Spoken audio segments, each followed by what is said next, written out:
Praise the Lord. I warmly want to welcome you to this online service. We are Buruburu Tabernacle of Praise, a ministry of the Worldwide Gospel Church of Kenya. My name is Faris Ngaho, an elder in this church. May we open with a word of prayer. Our dear Heavenly Father, we want to thank you because of giving us an opportunity to hold this service. We ask for your presence to be together with us as we honor and glorify you. We pray that you may minister unto us, Father, making us know your will for us this morning. We honor you and we praise you. And this is our prayer in Jesus' name. Amen. We'd like to start with the from the Word of God. I would like to read Psalm 27, verse 4. These are the words of David. It reads, "One thing I ask of the Lord, this is what I seek, that I may dwell in the house of the Lord all the days of my life, to gaze upon the beauty of the Lord and to seek him in his temple." Verse 5, "In the day of trouble he will keep me safe in his dwelling. He will hide me in the shelter of his tabernacle and set me high upon a rock." One of the things that David desired, at least, is to dwell in the house of the Lord. And he desired that he may do two things. One is that he may gaze at the beauty of the Lord, to glorify him, to honor him, and to see how great that God is. And he also sought to dwell in the house of the Lord so that he may seek him in his temple, seeking and inquiring of the Lord as to his direction in life and the way that he should go. I would like to encourage you this morning that you are in the right place, in the house of the Lord, to glorify God, to gaze upon his beauty, and also to seek him in his temple. Therefore, it's a warm welcome, and we thank God. I would like to invite the praise and worship team so that they may present songs before the Lord. As they do that, I desire that we sing along together with them, that we may glorify God together and have a refreshing time before him. Welcome, praise and worship team. Receive our praise, O Lord. Blessings and honor we give unto you. Receive our praise, O Lord. Receive our, oh Lord. Receive our praise, O Lord. Blessings and honor we give unto you. Receive our praise, O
We give you glory, Lord, as we honor you. We give you glory, Lord, as we honor you. You are wonderful. You are worthy, oh Lord. You are wonderful. You are worthy, oh Lord. We give you glory, Lord, as we honor you. We give you glory, Lord, as we honor you. You are wonderful. You are worthy, oh Lord. You are wonderful. You are worthy, oh Lord. We give you praises, Lord, as we honor you. We give you praises, Lord, as we honor you. You are wonderful. You are worthy, oh Lord. You are wonderful.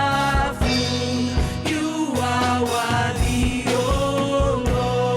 You are wonderful. You are worthy, oh Lord. You are wonderful. You are worthy, oh Lord. We give you all the glory. We worship you alone. You are worthy to be praised. We give you all the glory. We worship you alone. You are worthy to be praised. We give you all the glory. We worship you alone. You are worthy to be praised.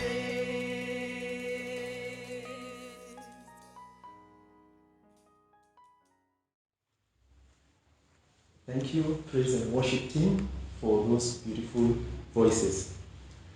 We'd like now to go to a session of intercession, making a prayer of intercession. The Word of God teaches us not only to pray for ourselves, but also to pray for others and the needs of others. And therefore, to take us through that prayer is our pastor, Reverend Grace Maribe, and I wish to welcome her so that we may join together with her in faith. Welcome, our pastor. Thank you so much. I want to appreciate the privilege that we are in the house of the Lord one more time. And it is our desire, the desire of my heart, and the desire of them that are of the same faith, of the same mind, that we may also start ourselves off by reading Zephaniah chapter 1 and verses 12. And I will read, this is what the Bible says, "And it shall come to pass in that time that I will search Jerusalem with rams, and punish the men who are settled in complacency, who say in their heart, the Lord will not do good, nor will he do evil." I want to agree with the writer. The context may be different, but I want us to believe that God is able to search our hearts. He's able to search the church. He's able to search the minds of men in this nation, in our own families, and wherever we are this morning. Even as I offer intercession, I want us to reflect on our own lives. I want us to believe God, that God is able to help us to come up and to help us that we may be able to address our needs even in intercession. Let's pray. Our Father and our God, one more morning in the name Jesus, we gather in our own homes as families, as people that are called by your name. Want to acknowledge that it is only you, our Lord and our God, who is able to discern the hearts of men, their thoughts and their intentions. And for that reason, one more time, O God, I want to offer repentance even on our behalf. Behold, you know us. Behold, you understand us.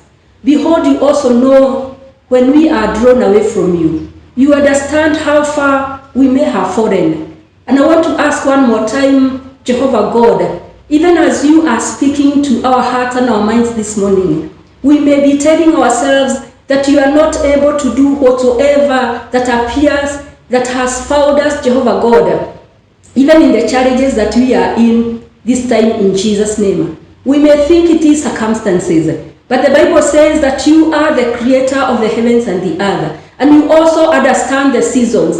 And before they come about, oh God, you have known them, you have seen them, you have even allowed them to come to pass. That you may allow us, our Father and our God, to acknowledge that there is no other God. There is no other God beside you. There is no other one who is able, Jehovah God, even to answer us when we call. And this morning, as a fellowship, as men and women that are called by your name, we offer our sacrifices of worship to you. We offer our sacrifices of repentance.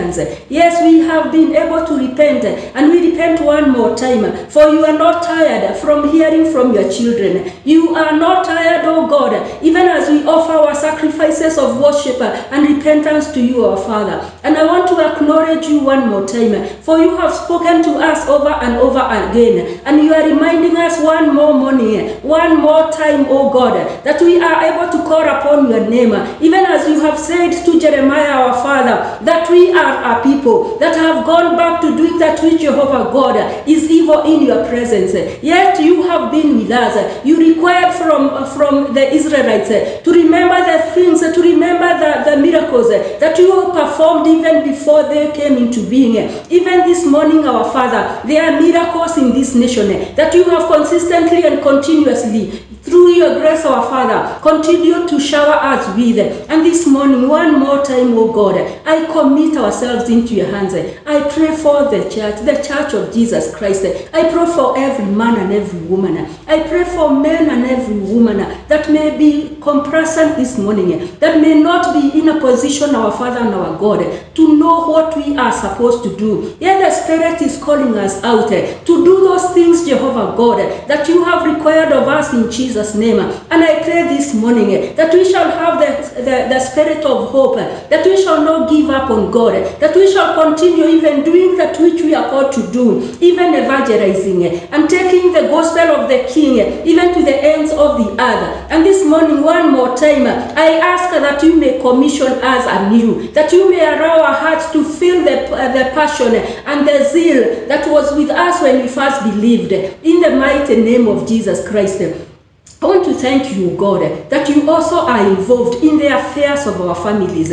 You know the challenges, the current challenges that we are facing. Many a times, oh God, we have not been able to address ourselves to the current needs, our Father. For this thing has not been there before us, has not happened, and we did not know how to prepare. Yet you are teaching us new lessons. And I thank you, our Father, that we are willing to be taught. We are willing to learn the lessons that you desire us to use, our Father, that we may be able to forge forward in the mighty name of Jesus Christ. And I want to thank you for every family. I want to thank you for every household. I want to thank you for every individual, for whatever challenges that they are facing, that you are asking us one more time, that we may come back to you, that we may be restored to the one who has all knowledge, all understanding, that our life shall be able to continue, Jehovah God, amidst the challenges, amidst the storms, oh God, that you are able to still the storm of of our lives. In the mighty name of Jesus Christ, I want to particularly pray that you will allow the parents, Jehovah God, to accommodate this new dimension that we are facing, our Father, that we may know how to treat one another, that we may know how also to treat our children, that we may also know how, Jehovah God, to prepare for eternity with God, in the mighty name of Jesus Christ. That many parents, Jehovah God, are discouraged this morning. They are anxious, and many are anxious because they do not have food, even to feed their children. Many are discouraged because they do not know the calendar of the school. Many are discouraged, Jehovah God, because they are anxious about the candidates that were supposed to sit for the exams this year. But you know all things. You have prepared for us, even behind the scenes, oh God. And I acknowledge, our Father and our God, that as long as it is us that are focused on you, oh God, that you are going to help us, that you are going to make a way for us. When there appears to be no way, oh God, we acknowledge that Jesus says that he has been there before us, and he has gone through the challenges, even in his human body, and he is able, our Father and our God, even to help us. Focus on him, for he will be able, our Father, to encourage us through his grace and his mercies. And I want to appreciate that, Jehovah Father, one more morning, one more time, oh God, we are able to relate with you, that our hearts can be able to have rest, to find rest in you, our God. In the mighty name of Jesus Christ, I want to thank you also because of our economic situation as a nation, our Father. And I want to ask of you one more time, you are able to restore us. You have given us food in the wilderness, our Father and our God. We may not have known, our Father, that when the rains came, that you are able, our Father, even to provide for us. We also want to acknowledge that, Jehovah God, if there be no rain, and you call the heavens, and you release the provision of God, that you still be in a position, Jehovah God, even to provide for the families. And I thank you, Jehovah God, one more time, even acknowledging that our lives are in your hands. They are not about what we do or how much we have worked, for we have experienced you out of your grace. And I want to appreciate you, that you shall not forsake us, that you shall not allow us, our Father, Jehovah God, even to face destruction through the calamities that may be facing us. In the mighty name of Jesus Christ, I want to pray for this nation. I want to remember you, O God, for the Bible says that the nation whom the Lord is their God receives, Jehovah God, the abundance of your blessings. And I want to believe you this morning that you know all things, that you understand all things, and in particular, O God, won't you speak peace, Jehovah God, won't you speak oneness in this nation, O God, won't you allow wisdom that only the Lord can be in a position, Jehovah God, to bring into the minds and the hearts of our leaders, that we may be a nation that shall be able, Jehovah God, even to fulfill the reason that, Jehovah God, you called us to be. And I believe you that you are able, Lord. I pray for communion. I pray for fellowship. I pray for the same mind that shall be able, our Father and our God, lead this nation to the next level. In the mighty name of Jesus Christ, we may not understand how, but you do, oh God. And one more time, oh God, we acknowledge that you are at work. You are involved. And Jehovah God, after everything has been said and done, that we shall see ourselves, Jehovah God, even allowing your spirit and your power and your authority and your dominion, Jehovah God, coming into pass. And we surrender the same into your hands. And we believe you that you are able to do exceedingly abundantly, more than which we are asking this morning, for we ask of faith. In Jesus' mighty name. Amen. Let the church say amen, even as we have prayed and received the miracle from our homes.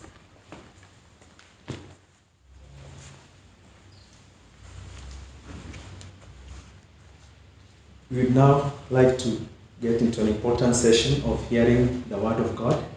And our speaker this morning is Bishop Dr. Peter Mora. And I wish to welcome him so that he may be able to present the Word of God. And before he presents, we bow our heads and pray. Our dear Heavenly Father, we want to thank you because of another opportunity to hear your Word. We desire to hear from you and your will concerning us. We pray that the Holy Spirit may minister through our speaker so that God we may be blessed of you. Help us to focus and to desire to hear as according to what you have purpose for us to hear, dear Father. Thank you for your presence. Thank you. We give you praise and glory. It's our prayer in Jesus' name. Amen. Welcome, Bishop. Thank you. God bless you, my brother. It is great to be found in the presence of God. And this morning I'm delighted to bring the word of God to you.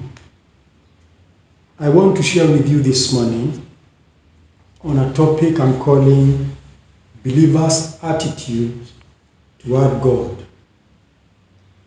And my reference text is Psalms 33. The word attitude means the way a person is feeling or thinking about someone. The way one feels or thinks influences one's behavior. So when we talk of our attitude towards God, we are considering how we feel, think, act, relate, and the condition of our mind and heart towards God and His Word. This psalm gives us what attitude we are supposed to have towards God and the reason for such attitude. The first thing we see from this psalm in the first few lines, verse 1 to verse 3, is that sing joyfully to the Lord, you righteous. It is fitting for the upright to praise Him. Praise the Lord with the harp, make music to Him on the 10-stringed lyre, sing to Him a new song, play skillfully and shout for joy. These first 3 verses cause us to praise God. All of us who are believers, who are considered righteous, it is expected of us to praise God using our voices, using our mouth, because the Bible says we praise Him with our voices. It is not possible for one to praise God while keeping quiet.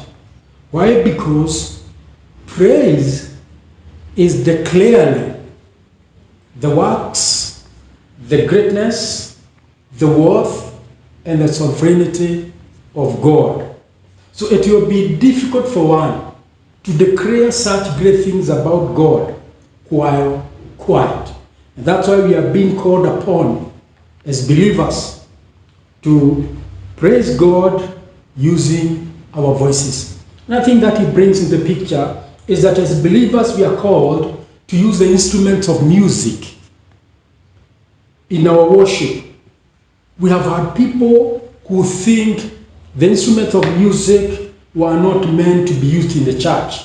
But David is telling us that as we come to declare His greatness, as we come to worship Him, then we are expected to use the instruments of music. The other thing is, because of His good deeds and the things that He does in our life every day, we need to compose new songs to praise God, because He is ever doing new things, and these new things gives us new reason of why we should praise and thank God. That's why we are called upon to create and come up with new song. It is my prayer that the Lord is calling us to this wonderful activity, that we need to be aware that our praise and worship depends on the way we feel, think, relate, and our condition of mind and heart towards God. If your heart and your relationship and your feeling towards God is negative, it will be too difficult for you to praise and worship Him.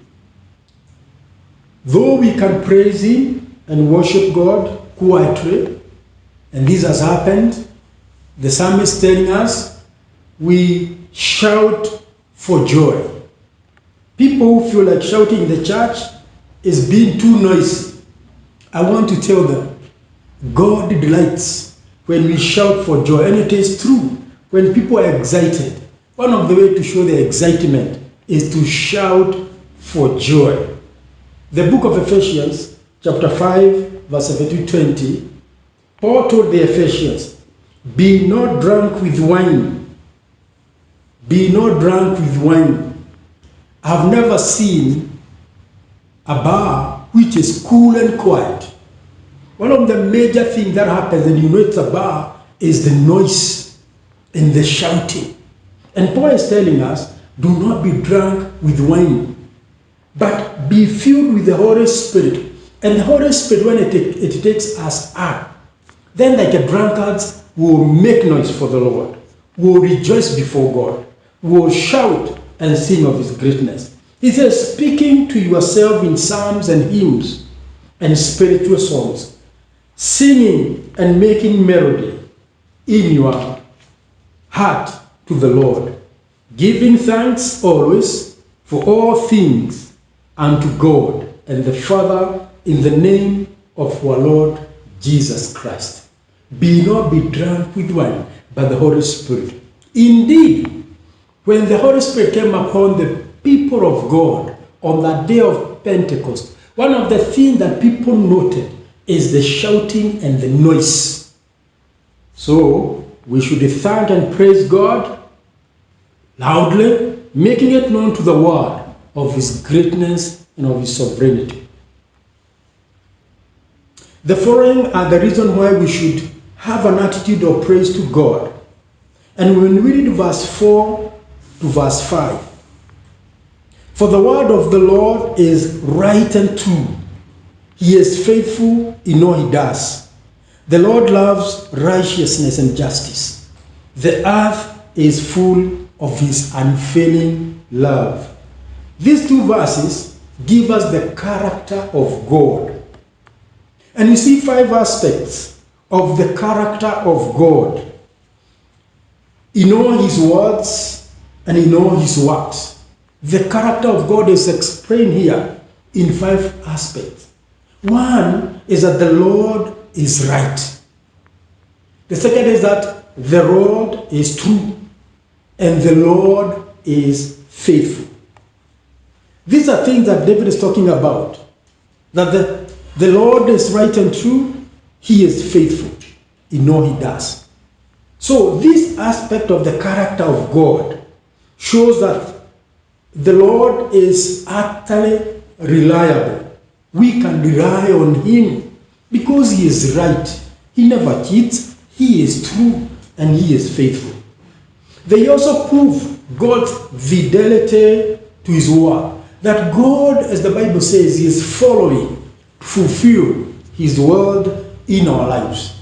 And that's why I can say this. This is enough reasons why we should praise God. He is not like a man who may speak and fail to do what he has spoken. He is right, He is true, and He is faithful. The fourth is that the Lord loves righteousness. And the fifth is that the Lord loves justice. This aspect of the character of God shows that the Lord always acts rightly and fairly. He acts lightly to everybody and fairly to everybody. And He does not practice favorism. The Bible says in the book of Acts that God does not show favorism. When He is dealing with His creation, when He is dealing with His people, He deals with them righteously, in justice. And this is an aspect of God that proves that He has a character that is worthy for us to worship Him. The uprightness of God's word is proved by what He does, by what He loves, and is evidenced by the creation. God spoke, and the uprightness of that word stood right, is proved by what he has done and what he has shown to the world, his love. And in the creation, Paul says in the book of Romans that even the creation does discuss the greatness of God, and it proves the reality of our God. Throughout, the Lord is faithful and steadfast to what he has spoken. He is always faithful and steadfast. He makes sure that what he has spoken, he will follow it to do. His unfailing love is shown in his kindness and his goodness towards all creation, and particularly to human beings. God created all things, but his goodness and his kindness is shown to human beings, because when he created man, he also created a way of how this man is going to live and enjoy life with God. And even when man failed, he still had to provide a way that he should bring back man to enjoy life. And these are an act of showing his unfailing love. He has dealt well with the creation, and he has dealt much better with the human being that he has created. This is good reason why we should praise, worship, and honor him. The other reason is, as we see in verse 6 and 7, by the word of the Lord were the heavens made, their starry host by the breath of his mouth. He gathers the waters of the sea into jars. He puts the deep into storehouse. Here we see the sovereignty of God, the greatness of God, the creation of the earth and the heavens together with the host that we see in heaven introduces and brings to focus the sovereignty and power of God. It proves the sovereignty and power of God. The power of the word of God is revealed in the work of creation. The word of God has power. And indeed, the word has power. When you speak a word, things happen. And when God spoke, things happen. In Genesis 1, chapter 1, verse 9, God said, let the water under the sky be gathered to one place, and let the dry ground appear. And it was so. That word that was spoken, that proceeded from the mouth of God, was powerful to bring to be things that God did command to happen. And this is the same idea that the psalmist has when he says, he gathers the waters of the sea into jars. If we read the book of Job, a very good scripture, book of Job chapter 38, if you turn with me, book of Job chapter 38, from verse 8, it says, who shut the sea behind the doors? Who shut the sea behind the doors? When it burst forth from the womb, it was like it was born. And he's saying, who shut up its doors? Then he says, when I made the clouds its garment, and allowed it in the thick darkness, when I fixed limits for it, and set the doors and bars in place, when I said, this far may you come and no further. Here is where your proud waves out. The Bible says that God set the limits of the seas. Their waves cannot go beyond a certain place. And all this is telling us that God is sovereign. He is sovereign. His word has authority and power. In his creation, we see the power and the sovereignty of God. And this is good enough reason for us to praise and worship God. The other thing that we see about God of creation is that realizing of God's greatness People should realize of God's greatness. Verse 8 and 9 says, "Let all the earth fear the Lord. Let all the people of the world revere him. For he spoke, and it came to be. He commanded, and it stood firm." These verses gives us a realization of the greatness of God. And when we realize the greatness of God and our smallness, then this question arises in our mind. What response is due to such God? And our response is, all the earth should fear him, and all the people of the earth should revere him and stand at awe of him because of his irresistible word. When we talk of fear, we're not saying that we should fear and be scared and be terrified, as we do when we are dealing with the kings of the world. With the kings of the world, we fear them, we are terrified when they come. But the fear that we're talking about here, it is to have a sense of wonder and reverence about our God. This fear makes us to honor God, to appreciate him, and to be amazed by his greatness.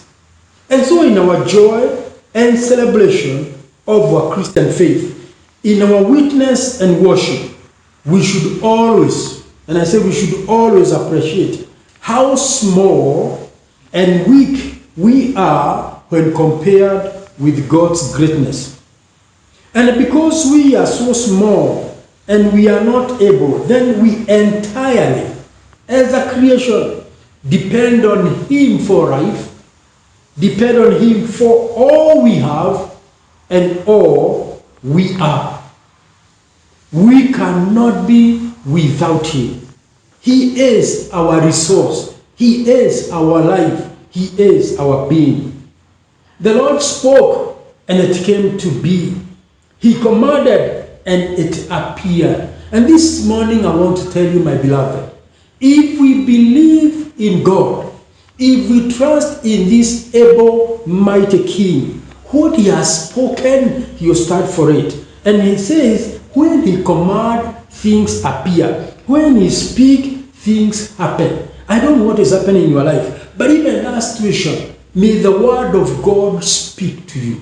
May the word of God speak to you. That he is going to recreate hope and a desire to love him, and that you may worship him, and that you shall not be drowned by the needs and the issues of life. May the Lord help, because when he speaks, things appear. When he commands, things happen.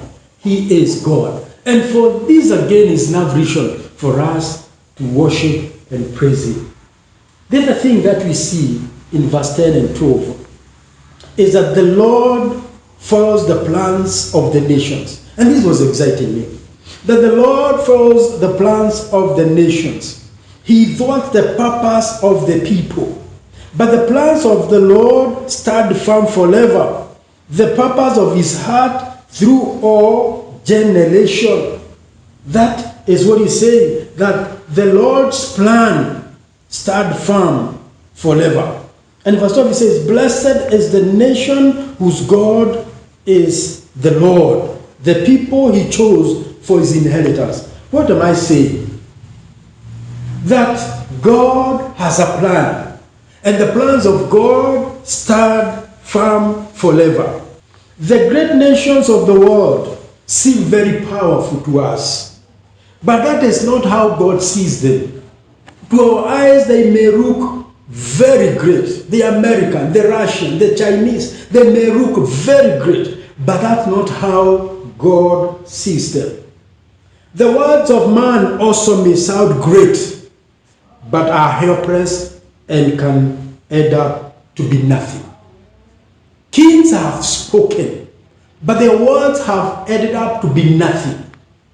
Big men of academic understanding and excellency, they have spoken, but their words have never stood the test of time. But the word of God is certainly fulfilled making God sovereign and making his plans superior to those of men. When God speaks, his word for eternity has stood the test of time. The Bible has been there for many years. The kings of the world, the great philosophers of the world have tried to bring it to an end, but the word of God has stood the test of time.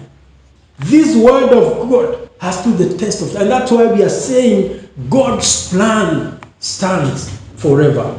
They can never be thwarted. Nations may plan and may have purpose, but the plans and purpose of the Lord are far greater. I don't know what plans you have in life, and it's good you plan, and I see every year we make our plans about our life, but it's important for us to know that our plans can only be effective and be meaningful if they agree with the plan of God, the Mighty One. Because the only thing that is going to abide and live and continue is the plan of God. Because the plan and the purpose of God are greater than our plans. And when we plan ourselves, sometimes we plan without God and think we are going to manage. We cannot manage without God. The Lord brings the world's plans to nothing, but his plan stands firm forever and ever. We must therefore realize that there is more important things in life than economic power, than wealth, than military power, technological development and advancements. And all these things are good. They are helping us to reach the world even today. But these are not as great and as important as the plan that God has for us. This God of plan, this great God of plan, is the God who is our God. And that's why the Bible says, blessed are those whose God is their Lord. It is possible to have many other gods. To have many other gods. And I've been asking myself, and I've not got the right answer. And I pray that God is going to help us. For those people who believe in traditional gods, who believe in idol gods, do they have plans that they fulfill? Do they have plans that they bring into effect, that they may prove to the world that they are worthy the worship and praise, that they are worthy the following that they have? I want to tell you, and I declare it this morning, that all traditional gods, all idol gods, and all the philosophies that men are following can never be God, the God we worship, the creator of heaven and earth. Our God is the only true God worthy to be worshipped. True blessedness and true greatness is to have God as our Lord. Because even when we are weak, the Bible says we are strong. Sometimes you may look weak because you depend on God, and the world may seem and look at you and think you are failing. I want to tell you, if your faith is in the plan of God, if your life is walking by the plan of God, you may look weak. You may look like you are not succeeding, but the truth is we are strong and we are still succeeding. We therefore need to get closer to God, because blessed is the nation whose God is the Lord, the people he has chosen for his inheritance. Glory to Jesus. That we who believe, we are chosen inheritance. We are the inheritance of God. And God is our Lord. And he is going to give us victory. And that's why we shall not keep quiet, but praise and worship him. There are some scriptures that talks about the will of God concerning man. In Jeremiah 29, verse 11 to 13, the Bible says, "For I know the plan I have for you, declares the Lord. Plan to prosper you and not to harm you. Plan to give you hope and a future. And this is very encouraging. The plan of God towards us is planned to prosper us, not to harm us, to give us a hope and a future. And it should be encouraging to us that we have a hope and a future. And God's plan and God's thinking is that we may increase, is that we may continue to grow. And he says we shall come and pray to him, and he will listen to us. We shall seek him, and we shall find him. This is the only God who stands for his word. This is the only God who stands for his plan. He says, all the plans of the world can be thwarted, can be brought to nothing, but the plan of God are greater, and they stand firm forever. In fact, John chapter 2, verse 15 to 17, the Bible says, do not love the world and the things of the world, because the things of the world and its desires will pass away. The things that we see, and I think they are very important to us, the things that we see and I think they are very important to the world, will pass away. Everything that we are seeing with our physical eyes is for a short time. But listen to what the Bible says. But the man who does the will of God will live forevermore. When we, who are called by his name, does his will, that is, go and live by his plan, we shall live forevermore. Solomon, in Proverbs 19, verse 21, he said, many are the plans in man's heart, and indeed they are many. Even you're planning today. Many are the plans that we have in our heart, but it is the Lord's purpose that prevails, and I like that. We plan, but the Lord's purpose prevails. So when you plan and things don't work, don't get annoyed. Don't feel like God is not going with you. He is doing what is right for you, because his plan for us is planned for us to increase and not to destroy us. So it is the plan of God that and the purpose of God prevail. We should therefore reflect on how these scriptures apply in our individual lives and even as church. Then this will change our attitude towards God and his word, and we shall open our mouths to praise and to worship God and totally put our trust in him, and our lives will be saved. The third thing I want to bring to attention is God, the Lord of all humanity. God is the Lord of all humanity. We have already seen that God controls the whole history of man. He is the Lord of all humanity. He is enthroned as king over all. And in verse 13 to 15, the Bible says, from heaven the Lord looks down and sees all mankind. From his dwelling place he watches all who live on earth. And verse 15, he who forms the hearts of all, who considers everything they do. He forms the hearts of all and considers everything they do. We are saying that the all-seeking eye of God is upon man. God is very thorough. As he watches from heaven, he's doing it. And as he scans through every living being, and this was scaring me, that he is scanning. He is scanning. And you know, when you scan, you get to see the details. You get to see the things that people do not see.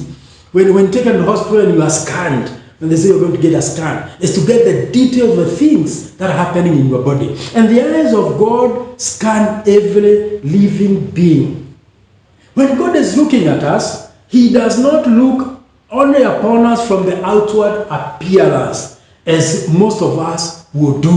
When we see man, we see the outside, and sometimes we are overtaken by the glory of the outside.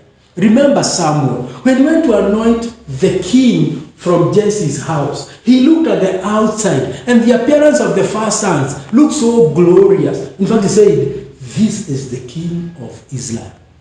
But God does not look the appearance from outside. He discerns the thoughts. God scans through all people in the world, discerning the thoughts and intention of the heart. And this was scaring me. That even as I praise and worship, God is scanning my heart to show whether it is real or fake. When I give my offering and tithes, God is scanning the heart to know when I'm doing it so that I may receive the glory and honor and human appreciation. Because God looks at the intentions of the heart. He knows the thoughts that are going through you. So it is God who made our hearts, minds, and bodies, and so He understands everything that is happening in it. He knows all our thoughts and observes all our deeds. And this again is scary. That even when I'm doing it in the absence of the eyes of men that I fear, God is watching my deeds. God is watching my deeds. He is not ignorant of everything that happens behind the curtain. He is not ignorant of everything that happens in our homes when you are away from the church. God is still scanning. God is still looking, and He is knowing all that is happening in the houses, in the bedrooms. So when you do those bad things, when you talk bad about each other, when you quarrel and fight, even if the children do not know, even the pastor does not know, the eye of the Lord is scanning. And He knows every deed that is happening. He knows what we rely on most in our life. He knows what we rely on. Some of us rely so much on our insurance policy. Some of us rely so much on our bank's account. Some of us rely so much on our husband's ability or wife's ability. It is important for us to know that we need to rely on this all-able God. Hebrews 4, verse 12 to 13, conclude by saying, by His word, God is able to judge the thoughts and attitudes of the heart. He is able to judge the thoughts and attitudes of the heart. And nothing is hidden from God, from God's sight. Everything is laid bare before His eyes. Is laid naked before His eyes. The Lord who forms the heart of all also considers everything they do. And I want to tell you, my beloved, as you do everything that you shall do in life, know that everything you do, God considers it. The other thing is that in these verses we get human impotence or inability. Verse 16 to 17. No king is saved by the size of his army. No warrior escaped by his great strength. A horse is a vain hope for deliverance. Despite all its great strength, it cannot save. We are impotent. We are weak. And as God, divine scrutiny of man, went through, we were able to see the inability of man to save himself. Indeed, no man can save himself. Man needs God for salvation. Certainly there is no other power that is able to deliver man. No power that is able to deliver man. People have gone to witch doctors. People have gone to sorcerers. People have sought help from human beings. But I want to tell you, there is no power in the world that is able to deliver you, to redeem you, and make you safe.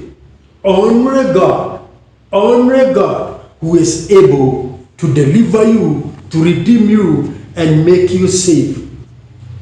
And that's why ranks, being a king, is not enough to save you. Numbers of great armies is not enough to save you. Personal prowess, that is skilled warrior, is not enough to save you. Natural forces, like horses, they are not able to bring redemption to man. If man is going to be saved, if man is going to be redeemed, then God must get involved. And so may God help us that we shall depend on this God. In verse 18 to 19, the writer says, "But the eyes of the Lord are on those who fear him." And this is very encouraging. On those whose hope is in his unfailing love, to deliver them from death and keep them alive in famine.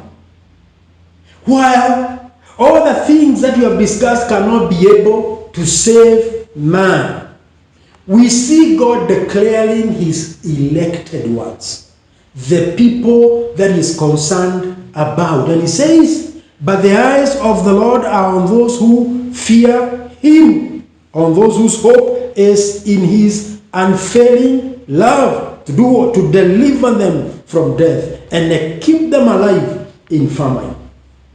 Because the natural cannot deliver man from death, then God brings the principle of man trusting him.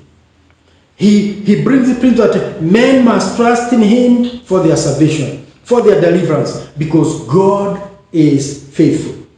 All those who honor God and hope in his mercy and goodness will be delivered from death and kept safe, even when there is danger all around. That's why I say, even in famine. Famine is a declaration of death. No food, no life. And God is saying he will keep us alive in famine. That is interesting. How do you keep somebody alive in famine? It only takes God's grace. The Lord watches over us who fear him. Those who hope in him, those who hope in his unfailing love, know that the living God, creator and Lord of all, is ultimately the only one who can deliver from death. And because he is the only one who can deliver from death and maintain us in times of trouble and scare of death, then this is enough reason to worship and praise him. In verse 20-22, as I finish, we wait in hope for the Lord. He is our help and our shield. In him our hearts rejoice, for we trust in his holy name. May your unfailing love rest upon us, O Lord, even as we put our hope in you. We are being given an attitude of trust. Trusting God for our lives. Given God's character and power,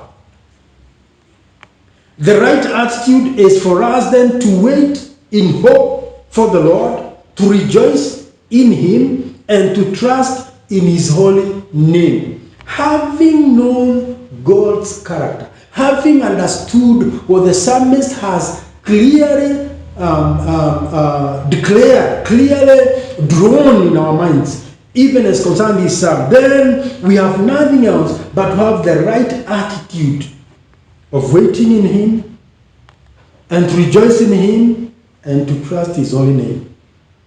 Then we will find that God is our help and our shield. Beloved, as I conclude, I want to say this.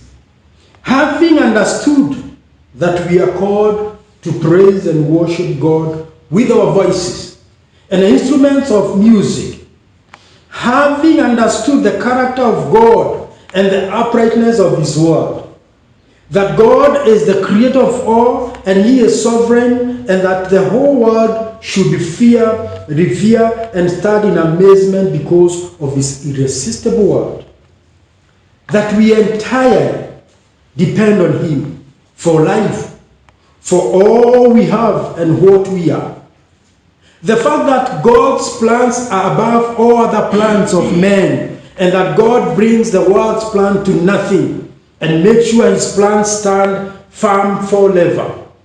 That now we know that God controls the whole history of man, and he is enthroned as king over all, having realized that man is impotent and he is not able to save himself from death despite the big armies, skilled warriors, nuclear weapons, advanced warplanes, and all technological advancement. we have nothing else but to have this positive attitude towards our God and towards His name. An attitude of praise and worship and honor to Him as we entrust all our lives and being to Him. It is only God who is able. It is only God who is able to save us and keep us internally conscious and alive. What is your attitude towards God and His Word? How do you see? How do you take the Word of God? How do you take God? Are you depending on other gods? Are you depending on other words of people? Today I have come to tell you, it is only God who is able to save us and keep us eternally conscious and alive. And that's why we have all good reason to worship and praise Him. I want to pray with you. Thank you, Jehovah, that today you have called us to have an attitude of trusting you, to have an attitude of worship before you, to have an attitude of declaring your greatness and your sovereignty to the world. We bless you because this world is life to us. It's our prayer of faith in Christ Jesus, our Lord and Savior. Amen. Before I get off this podium, I want to pray with you that you may receive Jesus Christ as Lord and Savior of your heart. Father, I come before you. I'm a sinner. I've tried my ways, I have failed. Now I come to you, the Lord, you may be my help and my salvation. Forgive my sins. Write my name in the book of life. From today, I accept you as Lord and Savior. And thank you for saving me, and thank you for giving me hope. This is my prayer of faith in Christ Jesus, our Lord and Savior. Amen. If you have prayed this prayer, you've received Jesus Christ as Lord. He is now your Savior. He is now your planner. He is now your deliverer. He is now one who is going to keep you in times of trouble. All what you need to do is to continue reading the Word of God. Starting by the book of John, read a chapter every day. Give a testimony to somebody who believes, who know he is saved. And join a church that believes in salvation.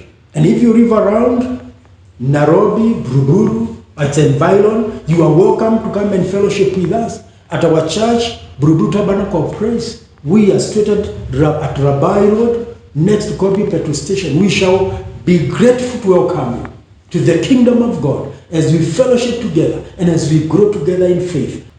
God bless you. It's nice to have had you as you have listened to the Word of God. I want to believe the Lord is going to bless you, and we shall meet next week, God helping us. In Jesus' name, amen. Thank you. Thank you, Bishop, for that wonderful word. May the Lord enable us to meditate upon that word and also to make it applicable in our lives for the glory of His name. Amen. We are now going to have a time to give. Giving is an honor to God, and it also shows our concern for His work. To be assisted in giving, we shall be guided by the words and information that shall be running on our screen shortly. And also thereafter, I'm going to welcome the praise and worship team so that they may present as we continue to give. Kindly prepare and let us give cheerfully before the Lord. Thank you.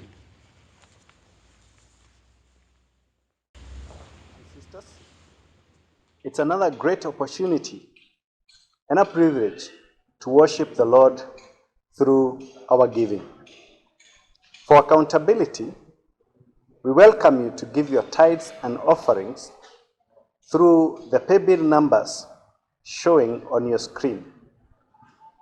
For tithes and offerings, the paybill number is 130260.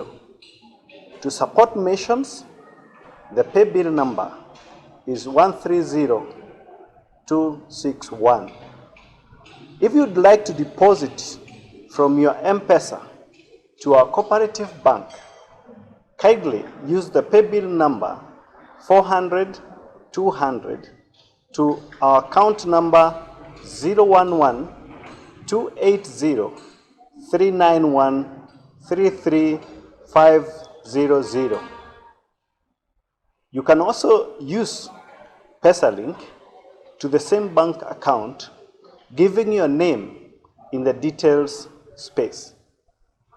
If you're watching us and would like to be a partaker in this blessing, you are free to send your gift through the same numbers. However, your tithe should go to the church where you are spiritually fed. You are, however, encouraged to join us if you are not affiliated to any church and be a member of Buruburu Tabernacle of Praise. Thank you for being part of this ministry. The Lord loves a cheerful giver. May the Lord bless you. You alone, Almighty God. You alone, Jehovah Jireh. You alone, our King of glory. And I worship your name. You alone, Almighty God. You alone, Jehovah Jireh. You alone, our King of glory. And I worship your name. You alone, Almighty God. You alone, Jehovah Jireh. You alone, our King of glory. And I worship your name. Principalities under my feet, powers of darkness under my feet, lies of the devil under my feet. I'm above and not below. I'm above and not below. I'm above and not below. I'm above and not below. I'm above and not below. I'm ahead and not behind. I'm ahead and not behind. I'm ahead and not behind. I'm ahead and not behind. I'm the head and not the tail. I'm the head and not the tail. I'm the head and not the tail.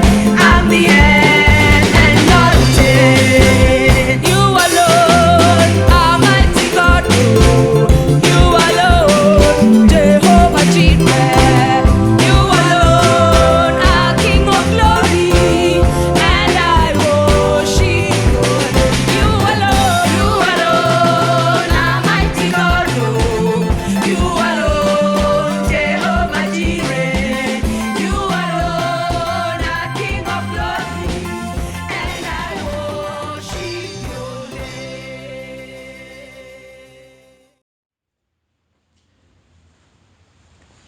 Thank you, praise and worship team. That was wonderful singing. And I also thank you because of giving. May the Lord mightily bless you.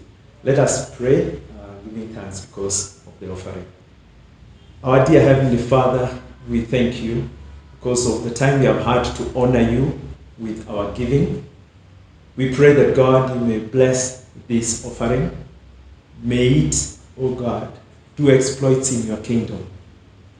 May you protect it from the devourer for the glory of your name. Bless each one of us that has given, God. Bless the work of our hands. We desire to fellowship together with you. We give you praise and honor, and this is our prayer in Jesus' name. Amen. As we come to the end of this service, I would like to wish you a blessed week as we continue to fellowship together with our Lord Jesus Christ, as we continue to dwell in his house and also to appropriate the word of God in our lives. May you have a blessed week.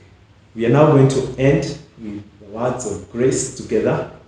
This is a prayer before God, and let us say the words of grace.